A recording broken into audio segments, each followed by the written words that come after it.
आता जिंकण्याचा इतिहास सांगतो या व्हिडिओमध्ये, पूर्ण व्हिडिओ बघा. सरांचं प्रेरणा घेऊन मी खेळण्याचा प्रयत्न केला. हे आमचे इकडल्या बाजूचे ज्यांनी बॉल मारला ते शिशिर सर, त्यांना बघून मी शिकण्याचा प्रयत्न केला. पण आमची मॅच सुरू झाली. काय त्याने रेफरीनी गद्दारपणा केला आणि त्याच्या मित्राच्या हाती बॉल दिला. तो माझा पण मित्र होता. त्याने जसा रिप्लाय दिला मी त्याला रिप्लाय असा दिला की त्याला रिप्लायच नाही करता आला. आता काय सांगाव, आमची मॅच एवढी रोमांचक होती. लोक सर्व बॉलाकडे पाहत होते. माझ्याकडे पण फारसं नव्हती पाहत, पण मी एवढे खतरनाक असे रिॲक्शन करत होतो कारण मी जिंकणार होतो. आणि अशा प्रकारे माझा विजय झाला.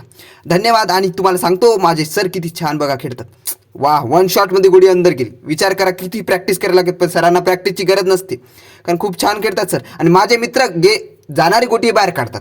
आणि काही मित्र तर असे आहे ते डिओस पाडतात. आता यांचा चेहरा तर नाही दाखवूशा वाटला, पण आता काय करून पुढच्या वेळी नक्की प्रयत्न करून म्हणून मला दाखवावं लागला. आता माझ्या दोन मित्रांची मॅच सुरू झाली. कृष्णा तेजनकर व प्रणव कंकाळ. आता दोघे पण अतिशय हुशार होते आणि बॉडीनी पण. आता तुम्हाला का सांगावं, आमचा रेफरी समजावून सांगते की इथं मारा, तरी माझ्या मित्राला समजलं नाही. तो म्हणते पहिले इथं मारू मग तिथं मारू. ठीक आहे कळलं असं माझा मित्र म्हटला. आणि त्यांची मॅच सुरू झाली. दोघं पण चष्मेवाले होते. सूक्ष्म डोळ्यांनी बॉल दिसत होता. आता दोघांकडे कोण करणार आहे मोटिवेट म्हणून माझा एक सौरव गायकवाड मित्र प्रणव कंकाळला मोटिवेट करत होता. तो म्हणते पण्या वरून मार वरून. आता काय करावं, कृष्णा तेजनकर एकटा पडला होता. तो चिंतेत पडला. तो खालीवर बघितला आणि त्याला प्रश्न पडला आता कसं करायचं. पण रेफरी हुशार होता. तो म्हणते असा कर तसा कर. म्हणून कृष्णा तेजनकरचा विजय झाला. धन्यवाद फॉर व्हिडिओ बघण्यासाठी.